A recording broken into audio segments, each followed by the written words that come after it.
Salut tout le monde, c'est Sylvain, comment allez-vous? Bien, j'espère que votre journée s'est bien passée, que vous allez attaquer ce week-end sous de belles énergies. Et d'ailleurs, je vous remercie de me retrouver pour le tirage des énergies de ce week-end du 2 et 3 septembre 2023. Un week-end de rentrée que je vous souhaite rempli de plein de bons moments. Vous avez la possibilité donc de choisir entre 5 cartes aujourd'hui. Vous pouvez choisir une ou deux cartes afin de découvrir quelle sera là ou les énergies de votre week-end. Vous avez le choix entre la carte numéro 1, la 2, la 3. Ça, c'est la 4 et ça, c'est la 5. De mon côté, mon intuition m'a fait aller vers la 3 et la 5. N'hésitez pas à me dire en commentaire quelle sera la carte que vous avez choisie. J'ai hâte de le découvrir avec vous. Allez, on retourne dans 3, 2, 1. Allez, voici les cartes à présent retournées. Et si votre choix s'est porté vers l'énergie numéro 1, on est sur une reine de coupe qui, en tant qu'énergie, est vraiment particulièrement bienveillante, hein. Là, on est sur des énergies vraiment maternelles, réconfortantes, chaleureuses, etc. Là, on est vraiment sur quelque chose de doux, justement, et l'émotionnel, le ressenti, l'intuition, ce sont des choses qui sont particulièrement mis à l'honneur ce week-end. Donc, n'hésitez pas à vous reposer sur votre intuition et sur vos ressentis. Vous avez vraiment tout à y gagner. Ça peut être aussi une personne, la reine de coupe, souvent reine de feu, pas du tout, reine de l'eau, donc reine des signes d'eau, à savoir Cancer, Scorpion et Poisson, qui saura être une belle confidente, quelqu'un qui saura vous écouter, vous donner de très bons conseils et être un ou une super amie, puisque rappelez-vous, hein, puisqu'on est dans le cadre d'un tirage général, on ne va pas genrer les cartes, sinon on restreindrait trop le champ des possibles, hein. La carte numéro 2, on est encore sur un personnage, on est sur un valet d'épée qui lui est inversé. Alors lorsqu'il est inversé, autant vous dire qu'il faut s'attendre soit à des nouvelles un peu contrariantes, soit à des tu sais pas quoi, un tel il a dit ci, puis il a dit ça, puis il a dit mi, puis tout est un peu déformé, bref, vous l'aurez compris. Lorsqu'il est à l'envers, ce valet d'épée a la langue bien pendue, mais pour pas grand-chose. On est sur de la rumeur, on est sur des on-dit, on est sur un peu d'hypocrisie, un peu de cancan, et concrètement, vous savez comment je fonctionne, hein, quand il y a une énergie pas spécialement globe comme celle-ci, j'aime bien aller vers des conseils. Là, ça sera de ne pas donner d'eau au moulin de ces personnes-là et d'essayer plus que jamais, plus que faire se peut, enfin autant que faire se peut, je vais réussir, à vous éloigner de ces personnes qui concrètement n'ont pas spécialement grand-chose à vous apporter. On est aussi sur des personnes qui, vous savez, sont un petit peu j'ai tout vu, j'ai tout connu, monsieur, madame, je sais tout. Souvent, le valet d'épée est représenté par un signe d'air, à savoir Balance, à savoir Gémeaux, à savoir Verseau. Voilà prévenu.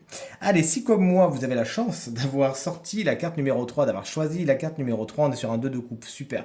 Pour les célibataires, souvent cette carte annonce une rencontre qui est en général importante, satisfaisante, qui apporte beaucoup de choses.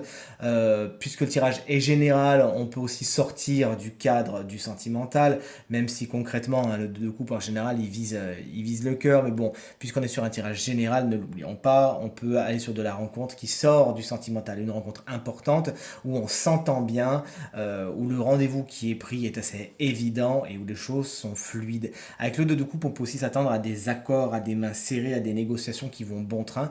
Vous l'aurez compris, les rapports avec les autres sont particulièrement bons, hein, ce week-end avec cette carte. La carte numéro 4, on est sur Tempérance, on est somme toute sur une carte d'harmonie, d'équilibre, qui fait du bien, effectivement. Là, on est sur du repos, il n'y en a pas trop, il n'y en a pas assez, il y en a pas trop, il n'y en a pas assez, justement. On est bien, on est sur cet équilibre, cette harmonie, et ça fait du bien. Des conseils sont à prendre, des conseils sont à donner également ce week-end et des concessions également. Vous pourriez faire un pas vers les autres peuvent faire un pas vers vous. Ça peut être par rapport à une situation. Allez, je m'octroie ça et en contrepartie, il se passe ça. Vous l'aurez compris, c'est une carte aussi qui va nous parler de vacances, tempérance, de bons moments. Et là, on est sur le week-end justement. Donc, on peut tabler sur un week-end assez reposant, relaxant et pourquoi pas avec un brin de vacances. Si vous pouvez vous le permettre, on est encore, même si c'est la rentrée, c'est le week-end, il faut en profiter. Allez, si comme moi vous avez choisi la carte numéro 5, bon concrètement, c'est pas la meilleure énergie du tarot, faut pas se mentir. Avec le 9 d'épée, il y a des choses qui prennent la tête, qui bouleversent, auxquelles on pense. C'est ce petit vélo, et comment je vais faire, et puis c'est des peurs, des angoisses, des craintes, hein, qui peuvent remonter à la surface. Donc là, le conseil que moi je me donne lorsque ça va venir frapper à ma porte, et que je vous donne par la même occasion, c'est de faire des choses qui nous font du bien.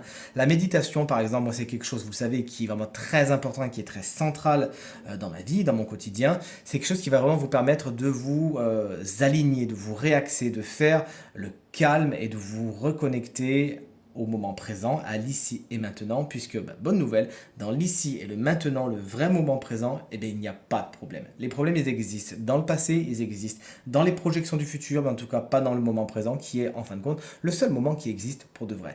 Donc, je m'invite et je vous invite, lorsque cette carte va venir frapper à notre porte, à dire, attends, attends, attends, je ne donne pas d'eau à ton moulin, je me réaligne, je me focalise sur le moment présent et surtout, je prends un grand bol d'air, je respire, je fais le vide et tout va bien se passer. Hein, ces prises de tête et compagnie, c'est surtout passager. À partir du moment où vous ne les nourrissez pas, elles meurent d'elles-mêmes. Et en tout cas, c'est ce que je vous souhaite, de passer de bons moments ce week-end, bien entouré, avec de belles énergies. Et je vous remercie beaucoup d'avoir suivi ce rituel, j'allais dire, bah, pas du tout, ce tirage. Je dis rituel pourquoi? Parce qu'au moment où je vais poster ce tirage, je vais aussi poster la petite vidéo sur le rituel de la cannelle, le rituel de l'abondance, qui est à faire le premier jour de chaque mois, que vous m'avez réclamé soit dans les commentaires, soit par message privé. Je vous remercie infiniment et c'est avec grand plaisir que je vous partage cette façon de faire, ce rituel magique que j'adore et qui, concrètement, je vous le dis tout de suite, est très très efficace. En tout cas, moi qui ne m'a jamais déçu, bien au contraire, et qui a ravi aussi toutes les personnes auxquelles je l'ai transmis. Donc il va aussi sortir en même temps que ce tirage. J'espère qu'il vous plaira. N'hésitez pas à me dire dans les commentaires ce que vous en avez pensé. Pour toute consultation privée, prise de rendez-vous, et bien pour me contacter, vous avez tout ce qu'il faut dans la barre de description, en bas de votre écran et en haut également. Je vous remercie infiniment pour justement vos commentaires, vos petits mots super adorables qui me font vraiment super plaisir. Encore une fois, un très très bon week-end à vous et à très très vite. Salut!